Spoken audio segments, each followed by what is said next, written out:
Halo semua, jumpa lagi dengan saya di channel Bahas Hukum. Teman-teman, di sini kita bahas hukum dengan bahasa tongkrongan, dengan bahasa warung kopi, dengan bahasa yang kita sama-sama bisa belajar, sama-sama bisa mengerti tentang hukum. Di sini kita akan pakai bahasa alien, bahasa-bahasa yang hanya dimengerti oleh ahli hukum, karena hukum itu buat kita semua.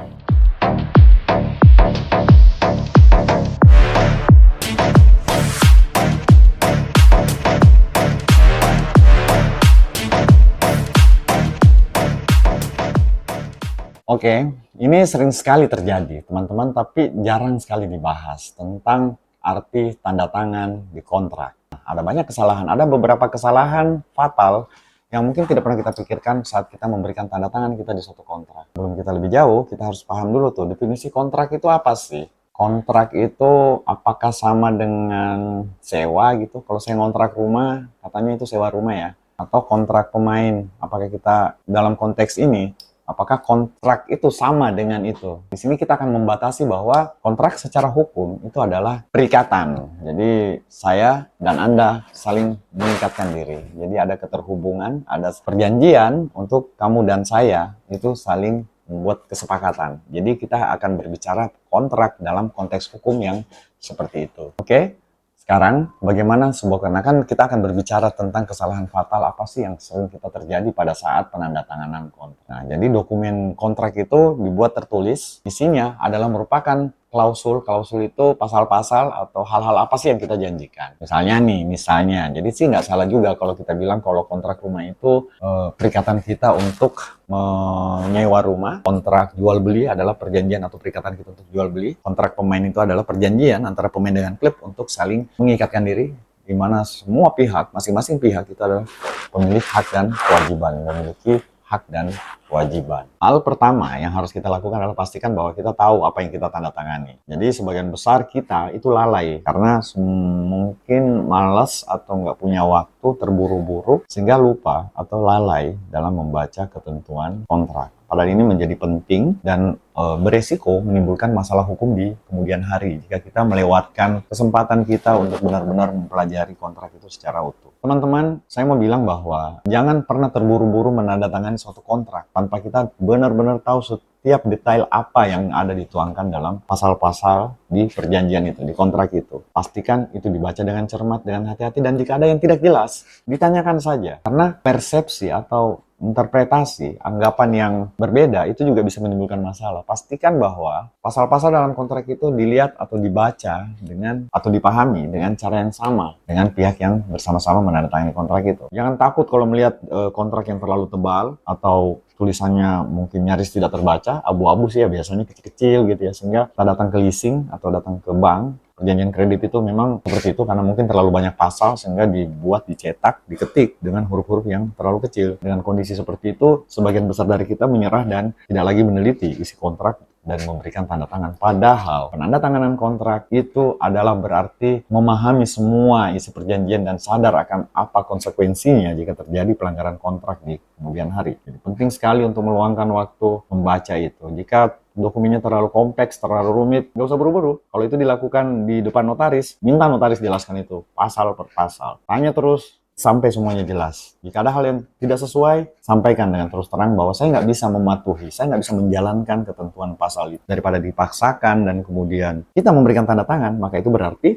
ketundukan kita, kepatuhan kita akan semua isi dari kontrak yang kita tanda tangani. Itu hal pertama yang harus kita waspadai. Lalu, bagaimana sebenarnya hukum melihat masalah kontrak ini? Ketentuan tentang kontrak atau perjanjian itu tunduk pada ketentuan pasal 1320 KUHP Perdata. Jika teman-teman baca pada ketentuan pasal itu, pasal 1300, bayangin ya, pasalnya aja udah beribu-ribu banget. Saya mengerti kenapa orang-orang yang tidak belajar hukum itu benar-benar bosan ketika harus berurusan dengan hukum. Karena kita aja nih orang hukum itu malas banget untuk membuka kitab undang-undang yang isinya bisa ribuan pasal. Tapi kita perlu sampaikan bahwa apa sih syarat-syarat kontrak itu bisa sah? Apa yang membuat perjanjian itu menjadi sesuatu yang sah dan mengikat bagi pihak-pihak yang membuat perjanjian itu atau yang membuat kontrak itu? Yang pertama adalah adanya adanya kesepakatan. Jadi objek yang disepakati itu apa? Tadi misalnya ya sewa menyewa rumah, jual beli mobil. Nah itu artinya ada objek yang disepakati, ada objek yang diperjanjikan. Pinjam meminjam uang, hutang piutang, itu yang disebut dengan objek perjanjian. Terus syaratnya apa lagi selain objek yang diperjanjikan? Adanya kecakapan para pihak. Nah, ini penting teman-teman. Kecakapan itu maksudnya gini. Jadi baik pihak pertama maupun pihak kedua, ya, karena kan perjanjian itu lahir karena adanya kesepakatan dua pihak atau lebih. Bisa saja memang perjanjian atau kontrak itu menghadirkan atau mengikat lebih dari dua pihak, tapi minimal itu ada pihak lain yang menerima perjanjian dan memberikan perjanjian, kan gitu ya. Kita menyatakan bahwa saya cakap. Cakap itu adalah memiliki kemampuan untuk menjadi subjek atau pihak yang sah melakukan perjanjian. Syaratnya apa? Ya dia harus cukup umur. Kalau anak kecil boleh nggak? Ya nggak boleh. Jadi anak kecil yang belum berusia 18 tahun itu disebut dalam hukum kita statusnya masih anak. Karena masih anak maka dia nggak bisa bertindak sendiri mewakili kepentingannya. Dia harus diwakili oleh orang tua atau walinya. Nah, jadi orang yang belum berusia 18 tahun itu harus diberikan perwakilan kepada walinya atau kepada orang tuanya untuk mewakili dia pada saat mau melakukan kontrak itu. Terus apalagi selain ada yang diperjanjikan.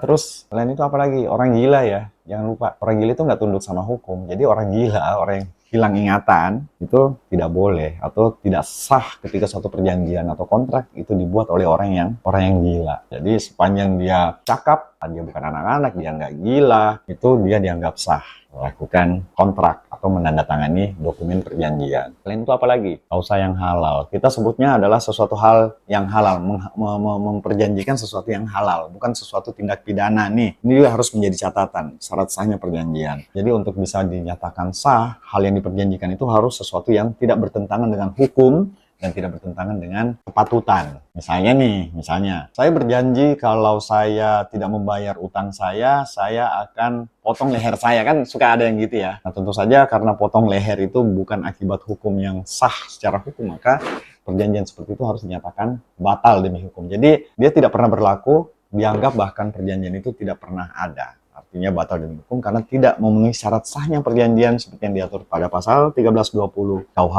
Perdata. Jadi tadi udah objeknya ada, subjeknya ada, yang diperjanjikan juga ada, dan yang diperjanjikan itu sesuatu hal yang halal, tidak bertentangan dengan hukum, norma kesusilaan, dan norma kepatutan. Kalau saya nggak bayar utang saya besok, saya loncat dari Monas. Itu nggak boleh juga. Jadi hal-hal seperti itu. Jadi sepanjang hal keempat syarat sahnya perjanjian ini dipenuhi, maka tidak ada cara orang untuk menghindar. Waktu saya menandatangani itu saya lagi di bawah tekanan. Itu harus dia bisa buktikan. Nah, berbeda dengan kondisi yang batal demi hukum, tapi jika ternyata ada pihak yang merasa bahwa saya ditipu, saya dikondisikan untuk bertanda tangan tanpa saya tahu, dia harus bisa buktikan tanda tangannya. Karena tanda tangan itu nggak bisa dicabut sepihak ya. Hari ini kita bertanda tangan, maka itu berlaku seperti undang-undang bagi siapapun yang membuat kontrak itu. Jadi kita nggak bisa seperti hari ini bertanda tangan dan kemudian besok saya cabut pernyataan saya, besok saya cabut tanda tangan saya. Tidak semudah itu, Ferguson. Kita harus meminta pengadilan. Jika pihak-pihak yang ada di dalam perjanjian atau kontrak itu tidak setuju, maka caranya adalah kita ke pengadilan untuk meminta perjanjian itu dibatalkan atau meminta menganulir kontrak itu atau mencabut tanda tangan kita. Kita nggak bisa menggunakan alasan bahwa kita di bawah tekanan, itu harus bisa dibuktikan di pengadilan. Sehingga pengadilan akan mempertimbangkan apakah memang pada saat ditandatanganinya perjanjian itu yang bersangkutan, yang mau menarik diri dari perjanjian itu benar-benar dalam situasi yang dipaksa, ditekan, diintimidasi, atau dibujuk rayu, atau apapun itu, sehingga dia tidak dalam keadaan sadar pada saat bertanda tangan di atas kontrak itu. Setelah itu, apalagi yang kita harus perhatikan pada saat kita membuat kontrak? Nah, tentu saja karena di sana mengandung hak dan kewajiban, dan pastikan kita setelah berkontrak itu mematuhi seluruh isi kontrak. Karena itu menyangkut harga diri kita, kredibilitas kita, dan reputasi kita pada saat membuat suatu perikatan atau membuat suatu kontrak. Itu dulu dari saya. See you on the next video. Sama-sama kita belajar hukum dengan bahasa tongkrongan.